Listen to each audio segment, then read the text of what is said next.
राम राम।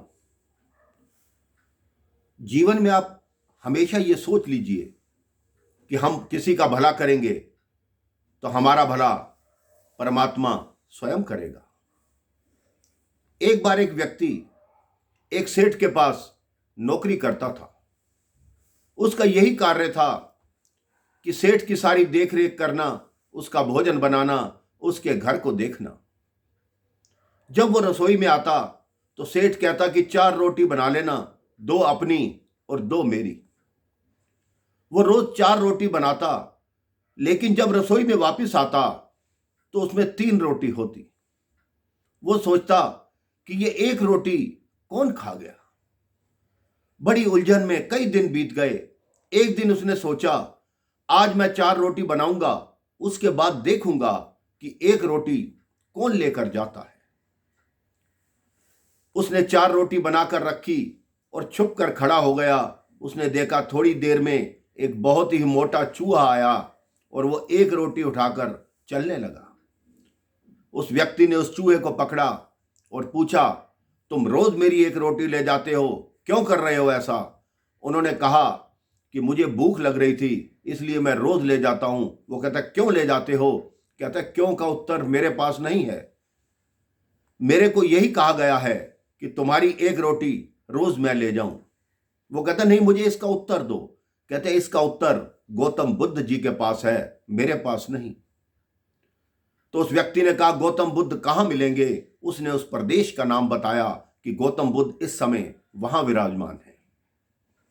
उस व्यक्ति ने सेठ जी से 5 दिन की छुट्टी ली कि मैं गौतम बुद्ध जी के दर्शन करने के लिए जाना चाहता हूं और एक प्रश्न पूछना चाहता हूं उनसे, मुझे छुट्टी दे।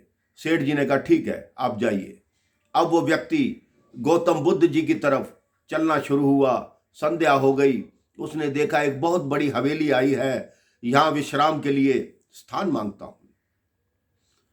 वहां गया तो वहां एक वृद्ध महिला थी। उसने हाथ जोड़कर कहा, मां, मुझे रहने के लिए स्थान मिलेगा? उन्होंने कहा, क्यों नहीं मिलेगा, आप आ जाइए। उनकी सेवा की और पूछा, आप कहाँ जा रहे हैं? उन्होंने कहा कि मैं गौतम बुद्ध जी से एक प्रश्न पूछने जा रहा हूं। तो उस वृद्ध महिला ने कहा, आप गौतम बुद्ध जी के पास जा रहे हैं तो एक प्रश्न मेरा भी पूछ लेना। उन्होंने कहा, आपका क्या प्रश्न है? उस वृद्ध महिला ने कहा, मेरी बेटी 20 साल की हो गई लेकिन अभी तक बोलती नहीं। भगवान गौतम बुद्ध से पूछना कि यह कब बोलना शुरू करेगी। उसके बाद अगले दिन प्रातः वो चल पड़ा। फिर संध्या होने लगी तो उसने देखा एक बहुत ही ऊंचा पर्वत आ गया। अब उसने सोचा, इस पर्वत को कैसे पार करूं। उन्होंने नजर उठाकर ऊपर देखा तो एक कुटिया थी। उस कुटिया में एक संत बैठे थे। उन्होंने संत से दूर से ही हाथ जोड़कर प्रार्थना की कि मैं ऊपर आना चाहता हूं और ये पर्वत को पार करना चाहता हूं। संत ने हाथ से इशारा किया कि ठहरो। संत ने अपनी छड़ी निकाली और उसकी तरफ की। वो व्यक्ति सीधा पहाड़ के ऊपर था। वो संत की शक्ति देखकर हैरान रह गया। संत ने पूछा, कहां जा रहे हो? उन्होंने कहा, मैं गौतम बुद्ध जी के पास जा रहा हूं, मुझे उनसे प्रश्न पूछने हैं। उस संत ने कहा, मेरा भी एक प्रश्न पूछ लेना गौतम बुद्ध जी से। उन्होंने कहा, आपका क्या प्रश्न है? उस संत ने कहा, मेरी आयु 1000 वर्ष की है और मैं मोक्ष की कामना में अभी भी तप कर रहा हूं। भगवान गौतम बुद्ध से पूछना कि मुझे मोक्ष कब प्राप्त होगा। उस व्यक्ति ने कहा, ठीक है।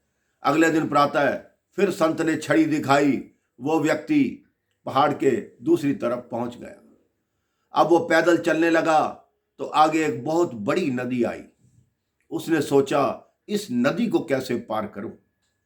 इतने में एक बहुत बड़ा कछुआ नदी किनारे आया और उसने कछुए से पूछा, क्या आप मुझे नदी पार करा देंगे? कछुए ने कहा, अवश्य, बैठिए मेरे पीठ पे। वो कछुए की पीठ पर बैठा, नदी के उस पार पहुंचा। कछुए ने पूछा, आप कहां जा रहे हैं? उन्होंने कहा, मैं गौतम बुद्ध जी के पास जा रहा हूं, कुछ प्रश्न पूछने हैं। तो उस कछुए ने कहा, एक प्रश्न मेरा भी पूछ लेना। उन्होंने कहा, आपका क्या प्रश्न है? कहता, मेरा यह प्रश्न है कि मेरी आयु 500 वर्ष है और मैं अभी तक कछुए का कछुआ हूं। मैं चाहता हूं कि मैं ड्रैगन बन जाऊं और पूरी दुनिया में मेरा नाम हो। अब वो व्यक्ति भगवान गौतम बुद्ध के पास पहुंच गया। गौतम बुद्ध जी के पास भक्तों की भीड़ थी। गौतम बुद्ध जी ने सबसे पहले यही कहा कि जो भी व्यक्ति आए हैं केवल मुझसे 3 प्रश्न पूछ सकते हैं। अब उस व्यक्ति ने सोचा, मेरा जो प्रश्न है वो तो भूख का है, वो कोई इतना जरूरी नहीं। जो बाकी 3 लोगों ने मुझे अपने प्रश्न कहे हैं वो ज्यादा आवश्यक है। तो गौतम बुद्ध जी ने उनके तीनों प्रश्नों के उत्तर दे दिए। अब वो वापस चला। सबसे पहले नदी किनारे आया। कछुआ उसकी प्रतीक्षा कर रहा था। कछुए को कहा, मुझे नदी पार कराओ, मैं आपको उपाय बताता हूं। कछुए ने उसको नदी पार कराई और बोला, अब बताओ। तो उस व्यक्ति ने कहा, गौतम बुद्ध जी ने कहा है कि आप अपना खोल उतार दो, खोल उतारते ही आप ड्रैगन बन जाओगे। जैसे ही कछुए ने खोल उतारा, उसमें से हीरे, मोती, कई कीमती वस्तुएं निकली। तब कछुए ने कहा, ये सब तुम रख लो, अब मेरे किस काम की। 500 वर्ष में इस नदी के जो भी कीमती हीरे, जवाहरात, मोती थे वो मेरे खोल में आते रहे, अब आज से ये तुम्हारे हुए। अब वो व्यक्ति उस पर्वत के पास आया जहां ऊपर संत बैठे थे। उस संत को फिर इशारा किया गया तो संत ने फिर छड़ी दिखाई। व्यक्ति ऊपर पहुंच गया। संत ने बोला, हाँ, मेरा उत्तर ले आए? उन्होंने कहा, हाँ जी। कहते हैं कि गौतम बुद्ध जी ने कहा है कि आप ये छड़ी छोड़ दोगे, आपको मोक्ष प्राप्त हो जाएगा। तो संत ने कहा, ये छड़ी तुम रख लो। जैसे ही छड़ी उसको प्रदान की तो संत मोक्ष को चले गए। अब उस व्यक्ति को धन भी मिल गया, पावर यानी कि शक्ति भी मिल गई उस छड़ी के सहारे। उसने छड़ी को हिलाया, सीधा पर्वत के नीचे उस हवेली में पहुंच गया जहां वो वृद्ध महिला और उसकी बेटी थी। उसने कहा, बेटा, मेरे प्रश्न का उत्तर ले आए?